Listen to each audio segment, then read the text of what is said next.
Je suis encore sous l'émotion de la dernière vidéo, du dernier podcast que j'ai fait, que j'ai publié. Fait que c'est pour ça que j'enregistre tout de suite un autre. Euh, Parce que je trouve important de poursuivre la conversation euh, du dernier message, qui est de se donner le droit au bonheur, de se donner le droit à la réussite, de se donner le droit au succès. Et Et je trouve qu'on se bloque trop et que la personne qui nous bloque le plus, c'est soi-même. C'est le fun de mettre ça avec dire que c'est par rapport à l'extérieur, par rapport à nos parents, par rapport à nos profs, par rapport à d'autres enfants qui nous ont dit des méchancetés. C'est vrai, on les a reçus, on les a eus, ces méchancetés-là. J'en ai eu beaucoup, beaucoup, beaucoup, beaucoup de méchanceté sournoise parce que j'étais bonne au sport comme les gars, fait que là, il y a des filles qui m'aimaient pas. Là, en plus de ça, la blonde qui était bonne dans les sports, puis que les gars, ils tripaient dessus, les filles n'aimaient pas ça. Ou bien il y a des gars qui n'aimaient pas ça parce qu'ils savaient qu'ils ne pourraient jamais être mon chum. Tu sais, il y a eu tellement de méchanceté jeune sur moi. Euh, Puis en plus, j'étais bonne à l'école. J'étais une fille cool, sportive, bonne à l'école. Puis, écoute, il y aura toujours, toujours, toujours, toujours des gens pour critiquer qui tu es, critiquer ce que tu fais, critiquer comment tu es, critiquer par leurs insécurités. Fait qu'ils t'en mettent dans la tête. Puis, il y a des insécurités qui m'ont mis dans la tête que j'ai, moi, entretenues, que j'ai moi-même poursuivi avec ça. Puis ça nuit au succès. Ça nuit au succès parce que tu te sens pas, tu te dis, écoute, je suis vraiment capable?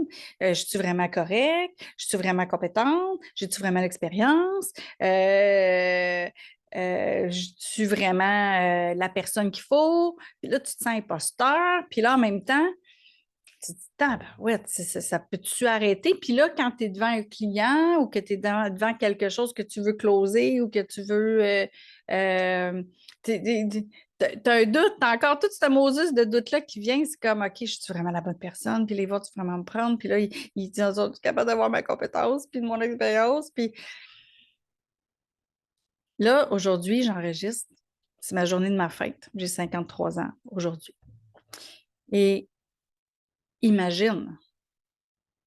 Quand j'ai commencé en immobilier comme courtier immobilier pour vendre des maisons, j'avais 31 ans. 30? 31. Non, j'avais 30 ans. C'était mon année de. J'étais pour avoir. Non, j'avais 31. OK. J'ai 31 ans. J'en ai l'air de 18. Ça n'a même pas de bon sens. Ça faisait déjà 9 ans que j'étais investisseur immobilier. J'avais plein d'immeubles dans le Vieux-Longueuil qu'on avait rénové, qu'on avait renippé, qu'on avait remis des locataires, puis euh, j'avais plusieurs immeubles. J'avais du commercial, j'avais construit des condos. Ça fait 9 ans que je fais ça. Je pense que pour devenir courtier immobilier, j'avais une bonne base, là. Je ne suis pas juste devenue courtier immobilier comme ça.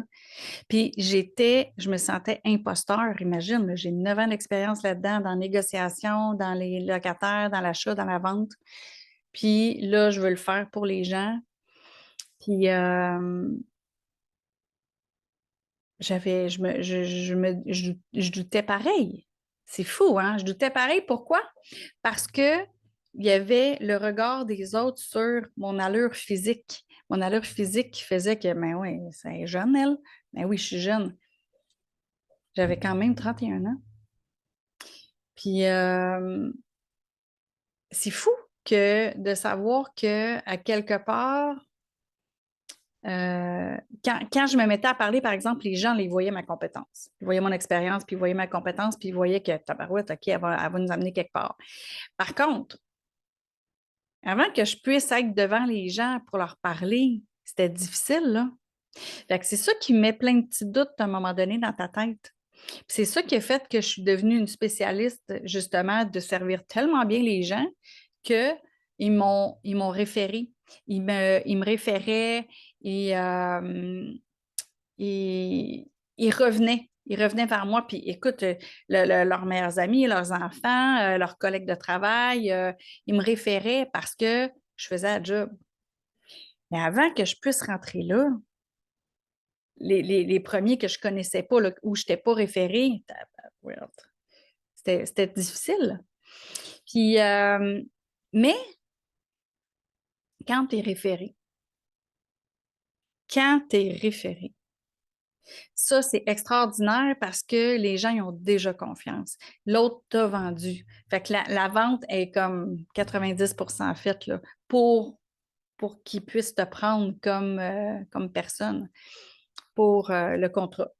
Donc, pour n'importe quel business, n'importe quel type de travail que tu fais, que tu as de la vente à faire, il y a toujours un mur à traverser au départ. Puis c'est pas tes amis, puis c'est pas ta famille qui va t'aider à faire traverser le mur. Ils te regardent aller, puis mec, t'as fait tes dents, tu reviendras nous voir. Puis encore là, tu sais. Fait qu'il faut pas se fier là-dessus non plus. Faut pas se fier sur nos connaissances. Nos connaissances peuvent peut-être nous référer sans même avoir fait affaire avec nous. Mais c'est pas là. Fait que ça commence avec des inconnus. Oui, il faut qu'on se pratique sur nos connaissances, ceux qui sont nouveaux dans n'importe quel domaine qu'on doit faire de la prospection. Oui, on va se pratiquer sur les gens qu'on connaît, mais ce n'est pas eux autres qui vont nous donner de la business, mais ils vont nous donner des cues, ils vont nous donner des objections, ils vont nous donner des choses sur lesquelles on peut commencer à grossir puis à se faire les dents, justement. Puis, ce qui arrive, c'est que c'est tough en tabarouette de commencer. Mais quand tu as dans l'idée d'être là vraiment pour le client, d'être là vraiment pour pouvoir bien les servir, ben c'est là que ça commence à être beaucoup plus facile pour toi parce que c'est là qu'ils commencent à te référer, c'est là qu'ils commencent à dire tabarouette, OK, elle fait bien la job. Puis ce qui arrive, c'est que quand un client te dit écoute, as-tu d'autres clients? Mais que tu en as d'autres, moi, je trouve que c'est un beau compliment parce que ça veut dire en tout cas, que moi, j'étais vraiment dans le moment présent avec eux, j'étais disponible pour eux autres. Quand je répondais, je n'étais jamais pressée de raccrocher. C'est comme j'adressais leurs inquiétudes pour pouvoir justement les rassurer dans la transaction. Quand on commence à se faire référer, on ne sait pas pourquoi au début. Puis à un moment donné, on réalise que c'est parce qu'on a quelque chose qu'on a semé. Si on a quelque chose qui a fait que les gens ont le goût de faire affaire avec toi. Puis dans les 7 dernières années, je n'ai pas prospecté pour l'immobilier. Dans la dernière année, ben, j'en fais plus. Dans la dernière année, je réfère systématiquement, mais les 6 autres années précédentes où j'avais des clients, oui, j'avais des nouveaux clients, mais c'était des clients référés. C'est des clients référés ou des clients qui revenaient, qui refaisaient affaire avec moi. Fait que ça, c'est vraiment quelque chose qui est cool. Puis ça, j'ai été capable d'enseigner ça à mes courtiers quand j'avais mon agence immobilière. Puis pour travailler sur le long terme. En fait, c'est ça, c'est un mindset de long terme. C'est pas un mindset de court terme, genre je m'en vais me chercher une paye. Si tu as un mindset de court terme, je m'en vais me chercher une paye, on s'entend, ça marche pas. Ça marche pas. Parce que le client le ressent. Le client, il ressent. Je parle souvent d'énergie puis de qu'est-ce qu'on dégage, là. Le client, il ressent qu'on est là juste pour notre poche puis qu'on n'est pas là pour lui. Mais quand on est là pour le client, puis que le client s'en rend bien compte qu'on est vraiment là pour lui, puis bien le servir, là, notre poche va se remplir. Fait que c'est ça. C'est ça, ce je ne sais quoi que je vais parler mardi prochain.